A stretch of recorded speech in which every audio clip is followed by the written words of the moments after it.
राधे राधे। कैसे हैं आप सभी? वेलकम है, आप सभी का स्वागत है। आशा करती हूँ बहुत ही अच्छे होंगे, मस्त होंगे, स्वस्थ होंगे, अपने अपने कामों में व्यस्त होंगे। और व्यस्त रहना भी चाहिए, क्योंकि खाली बैठ के तो खाली दिमाग शैतान का, वही कहावत है। तो भाई हम तो बिल्कुल भी खाली नहीं बैठ सकते हैं। हमारे अंदर तो इतनी बड़ी खुजली है कि हमें तो बस काम करना ही है। काम, घर अस्त व्यस्त बिल्कुल भी देखना पसंद नहीं करती हूँ मैं। तो आज शुरुआत है मेरी यही दिनचर्या कि स्टार्टिंग से मैं आप लोगों को सुबह का ब्लॉग तो नहीं दे पाती हूँ, क्योंकि सुबह मुश्किल हो जाता है। यहाँ पर मैं, जैसे कि आप लोगों को पता है कि घर बहुत अस्त व्यस्त होता है सुबह जब बच्चे स्कूल जाते हैं। तो अब यहाँ पर थोड़ा सेटिंग वगैरह करूँगी, सब चीज़ों को उनकी जगह पर रखूँगी। और जब तक मेरी सब चीज़ें मुझे एकदम ठिकाने पे नहीं होती हैं, जगह पर नहीं होती हैं, तो मुझे चैन नहीं मिलता है। आधा घंटा मुझे समेटने में ही लगता है घर को, कि भाई सब कुछ अच्छे से मैनेज करके उसके बाद मैं झाड़ू हाथ में लेती हूँ। तो यहाँ पर मैंने बच्चों को स्कूल भेज दिया, पति देव भी नाश्ता करके चले गए हैं, और मैं अपने दिन की जो रूटीन है उसके लिए आगे बढ़ गई हूँ, यानी कि अपने काम की तरफ। ये सब मैंने सेट कर दिया है, और फ़ोन मैंने रखा हुआ है सेट करके। मैंने कहा चलो काम करते करते, क्योंकि आज ब्लॉग मेरे पास नहीं था। तो वैसे तो मैं ब्लॉग बना के रख लेती हूँ, पर अभी मेरे पास कुछ दिनों से मुझे टाइम नहीं मिल पा रहा, तो मैं बना नहीं पा रही हूँ। तो मैं पर डे ही थोड़ा बहुत बनाती हूँ। तो मैंने सोचा चलो भाई फ़ोन ऑन करके रख देती हूँ और कुछ ब्लॉग शूट हो जाएगा। यहाँ पर मेरे पैरों में लग गई थी मट्टी, और जो मुझे बिल्कुल भी पसंद नहीं है। तो यहाँ मैं अपने पैर झाड़ रही थी। अब मैंने ले ली है झाड़ू, और मैं लगाऊंगी झाड़ू। अब झाड़ू लगा के उसके बाद मैं स्टार्ट करूँगी अपना कुछ धीरे धीरे। मैंने चला रखा है भजन टीवी में। भजन चलाते चलाते मैं अपना ये दिनचर्या वाला पर डे का काम पूरा करूँगी। और जैसा कि आप लोगों को पता है कि हम महिलाओं को तो भाई, ये हम हाउस वाइफ को ये सब चीज़ें नॉर्मल है भाई। नहीं करेंगे तो कैसे काम चलेगा। हमारे घर में नौकर चाकर तो नहीं है, और ना ही कोई हाथ बटाने वाला है। तो बहुत सी फैमिली में ऐसा होता है कि भाई 4 लोग होते हैं, तो चारों लोग अपना अपना काम बांट लेते हैं कि भाई एक इंसान पे ज़्यादा प्रेशर ना पड़े, और वो भी मेंटल डिस्टर्ब ना हो, वो भी मेंटली और फिज़िकली स्ट्रॉन्ग रहे, दिमागी तौर से भी और शारीरिक तौर से भी। क्योंकि जब इंसान दिमागी तौर से और शारीरिक तौर से स्वस्थ रहता है, तो वो मतलब अलग ही उसके चेहरे पे और उसके जीवन में एक अलग ही सुकून महसूस करता है, और पॉजिटिव भी रहता है। तो जब इंसान अगर अकेले ही सब चीज़ मैनेज करता है, और शरीर नहीं गवाही देता है, शरीर भी परेशान है, और इतनी बीमारियों से झेल रहा है, और इतनी दिक्कतें हो चुकी हैं जीवन में, फिर भी हर चीज़ को मैनेज करना पड़ता है। और उसके बाद भी आपको ये सुनना पड़े कि कुछ नहीं करते हो, क्या काम है घर में, एसेट्रा एसेट्रा। बहुत सी चीज़ें ऐसी होती हैं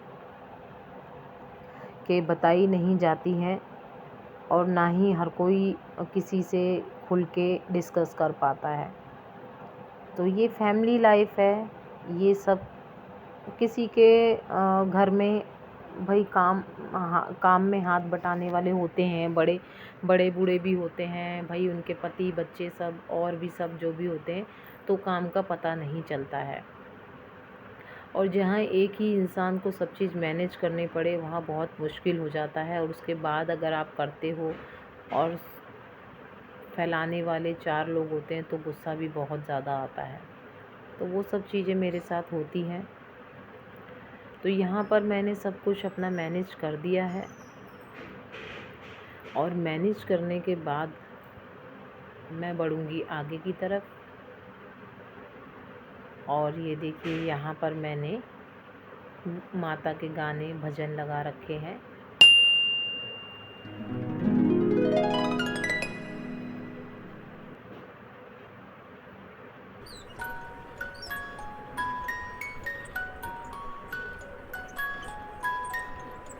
यहाँ मैं भजन सुनते सुनते अपना काम कर रही हूँ, जो कि मेरी पर डे की दिनचर्या है।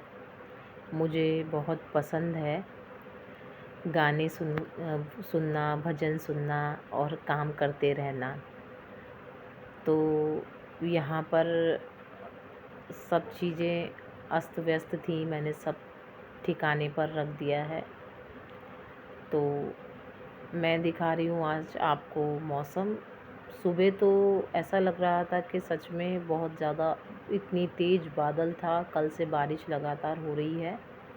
तो मुझे लगा था कहीं ऐसा ना हो कि बच्चे ना जा पाएँ स्कूल, पर बच्चे चले गए हैं और थोड़ा-सा भगवान की कृपा हुई है, तो सूर्य देवता ने दर्शन दे दिए हैं।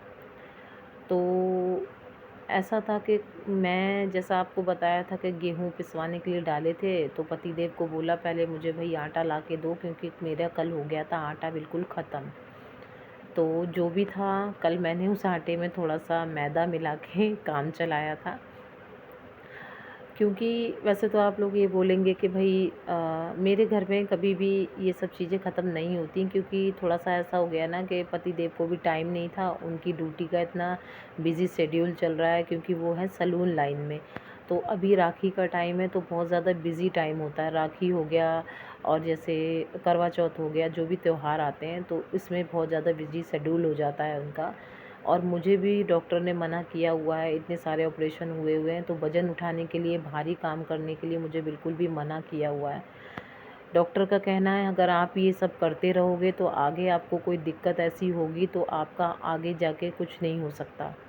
क्योंकि इतने ऑपरेशन होने के बाद शरीर में एक ही अंग, आप समझ सकते हैं, सोच के देखना थोड़ा, कि एक ही जगह 5-5 6-6 बार काटा गया हो, तो उस शरीर का क्या हाल होगा। और वो भी 32-32, 36-36 टाँके, स्टिचेस लगते हैं। क्योंकि कहते हैं ना, कहीं भी आप सर्च करके देखना कि जो बड़ा ऑपरेशन होता है उसमें 7 लेयर, 7 परत कटती है और सातों परतों पर टाँके आते हैं। तो आप ये बताइए कि ऊपर से ही तो शरीर के घाव भर जाते हैं, अंदर वो घाव कितने सालों तक हरे रहते हैं उसका अंदाज़ा नहीं लगा सकते हैं। तो मैं आप लोगों को बताऊं कि मेरा मतलब पेट का जो हिस्सा है ना, इतना कमज़ोर हो चुका है कि मैं ना ज़्यादा देर खड़े रह सकती हूँ, ना मैं बैठ के काम कर सकती हूँ। और अगर मैं जैसे कुछ टाइट कपड़ा पहन लेती हूँ ना, तो मेरे पेट में इतना दर्द होता है ना कि मैं बेचैन हो जाती हूँ। तो जैसे आप देख रहे हैं कि मैं ज़्यादातर लोअर और टी शर्ट, ढीले ढीले कपड़े घर में पहनती हूँ, क्योंकि मुझे कंफर्टेबल रहता है। और वो जो दर्द होता है ना, मैं किसी से बयान नहीं कर सकती कि मैं बहुत कितना ज़्यादा। और वो मेरा पेट का हिस्सा हर टाइम 24 आवर बिल्कुल सुन्न रहता है। अगर मैं चींटी भी काट लूँ ना, उस पे कोई जैसे चूटी काट ले या हाथ रख दे, तो पता नहीं चलता कि मतलब मेरा ये पेट है भी, इतना ज़्यादा सुन्न रहता है। और मतलब मत पूछिए आपने, तो डॉक्टर ने इसीलिए मुझे मना किया हुआ है। डॉक्टर ने साफ साफ बोल दिया था कि आगे अगर कुछ 19-20 होता है तो आपको कोई बचाने वाला नहीं होगा, और आगे आपका ऑपरेशन भी नहीं हो सकता है, क्योंकि ऑलरेडी 5 बार आपका पेट कट चुका है। तो ये आपका नसीब है कि आप ज़िंदा हो और अपने बच्चों के लिए अभी हो। तो इसलिए आपको केयर की ज़रूरत बहुत ज़्यादा है। पर डॉक्टर ने तो जो अपने हिसाब से बोला था, पर आप लोग समझ सकते हैं कि कुछ-कुछ फैमिली में ऐसा होता है कि नहीं कोई किसी के दर्द को समझ सकता है। हम लोग पराए घर से आए हुए हैं, पराई बेटियां हैं, तो हमें कोई नहीं समझ सकता, हमारे दुख दर्द को नहीं समझ सकता। सामने वाला जब अब किसी के दर्द को नहीं समझता है, अगर उसको खुद भी, अगर सामने वाले का अगर उँगली भी कट जाती है ना, तो उसको वो दर्द महसूस होता है कि हाँ, मुझे कितना दर्द हो रहा है। पर एक दूसरे इंसान के लिए या अपने घर की बहन बेटी के लिए उस दर्द को महसूस करना मुश्किल होता है। तो आप ये चीज़ आज मैं आप लोगों से शेयर कर रही हूँ कि मेरे इतने बड़े-बड़े ऑपरेशन में भी मैंने 3-4 दिनों में उठ के अपने आप से काम किया है। तो ये आप चाहे मेरी हिम्मत समझो, चाहे मेरी मजबूरी समझो, चाहे मेरे बच्चों के लिए मेरी मजबूरी समझो, कि इतनी बड़ी फैमिली होने के बाद भी मुझे 10 दिन भी रेस्ट नहीं मिला इतने बड़े ऑपरेशन में। और एक बार तो मेरा मिसकैरेज हो गया था, मेरी ट्यूब फट गई थी, तो मेरा डबल ऑपरेशन हुआ था। तो उस समय तो मैं मरते से बची थी कि मेरा इतना ब्लड लॉस हुआ था और अंदर ही अंदर ट्यूब फट गई थी, मुझे पता भी नहीं था। मैं सुबह काम कर रही थी, पोछा लगाने जा रही थी, जो भयानक दर्द उठा था ना, वो मेरा बर्दाश्त से बाहर था कि बस मेरे प्राण नहीं निकले, बाकी सब कुछ हो गया था। इतना भयंकर दर्द था कि उसको मैं अब याद करती हूँ ना, तो उस समय मुझे पता है कि मैंने वो कैसे झेला था, कि मैं खड़ी नहीं हो पा रही थी, कि मैं कैसे उतर के अपने पैर ज़मीन पे रख के नीचे जीने पे से उतर के ऑटो में बैठ जाऊँ। मुझे कैसे कैसे करके उतारा गया था और चीखें मार रही थी मैं उस समय, जो मेरी हालत थी। डॉक्टर ने जवाब दे दिया था, इन्फेक्शन फैल गया था, 4 बोतल ब्लड चढ़ा था मुझे, तब जाके मैं अपने बच्चों के नसीब से आज खड़ी हूँ। उसके बाद भी फैमिली में 4 तरह की बातें सुनने को मिलती हैं, तो बहुत ज़्यादा दिल पे चोट लगती है। जिस फैमिली के लिए, जिस परिवार के लिए हम इतना करते हैं, वही परिवार नहीं समझता, तो बहुत दुख होता है कि इतने बड़े परिवार के होने का कोई फ़ायदा नहीं है। हालांकि मैं सब लोगों को बुरा नहीं बता रही हूँ, बहुत सी फैमिली अच्छी भी है जो अपनी बहू बेटी के दर्द को समझती हैं, महसूस करते हैं, मिलजुल के काम करते हैं और छोटी से छोटी चीज़ों में उनको आराम भी मिलता है। हमें तो ना तो जापे में आराम मिला, ना ऑपरेशन के टाइम पे, क्योंकि मेरे जो बच्चे हुए हैं सारे बड़े ऑपरेशन से ही हुए हैं। और जैसा मैंने अभी आपको बताया कि मेरी ट्यूब फट गई थी, उसका भी ऑपरेशन डबल हुआ था, तो वो भी बड़ा ऑपरेशन था। और अभी जब बच्चेदानी यूट्रस निकला, गांठें हो गई थी, वो भी दर्द बड़ा भयानक मैं सहती थी। मुझे पता है मैं वो दर्द कैसे सहती थी। 3 साल 4 साल मैंने वो दर्द रोज़ डेली सहा है और उस दर्द में ही मैं काम करती थी। मैं किसी को बोलती थी तो मेरे हस्बैंड भी बोलते थे कि तुझे तो ज़्यादा शौक़ है दवाइयाँ खाने का। सासू माँ बोलती थी कि कोई बात नहीं, दवाई ले आओ और काम करो। तो ये कुछ चीज़ें ऐसी हैं, मैं क्या ही बोलूँ आपको, नहीं मैं बयां कर सकती। बस जब मैं सोचती हूँ ना, तो मेरे दिल को इतनी चोट लगती है कि मेरे मुंह से पता नहीं क्या क्या इन लोगों के लिए निकलता है। बस वही है कि ज़िंदगी है, जीना पड़ेगा। सबसे बड़ी मरना हमारे लिए ये होता है कि हमारे बच्चे हैं, उनको कौन देखेगा। तो ये जो शरीर आप लोग मेरा देखते हैं ना, लंबा चौड़ा, हिष्ट पुष्ट, पर इस शरीर में इतनी बीमारियां हैं, इतनी दवाइयां जा चुकी हैं, इतने ग्लूकोज चढ़े हैं, इतनी सुइयां लग चुकी हैं कि मेरे सारा शरीर छन्नी छन्नी हो रखा है। तो बस इस दर्द से मैं अभी भी वाकिफ़ हूँ और ये दर्द मैं अभी भी झेलती हूँ।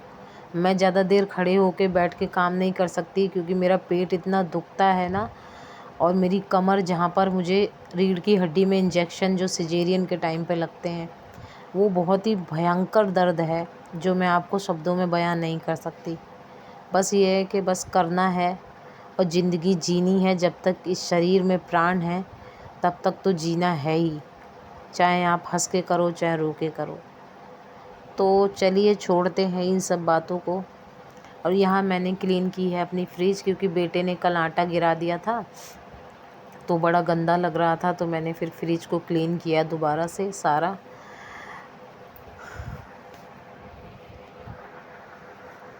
और ये इस तरीके से मेरी फ्रिज हो गई है साफ़, क्लीन कर दी है। छोटी मोटी सफाइयाँ तो रोज़ देखो हम लोग करते ही हैं।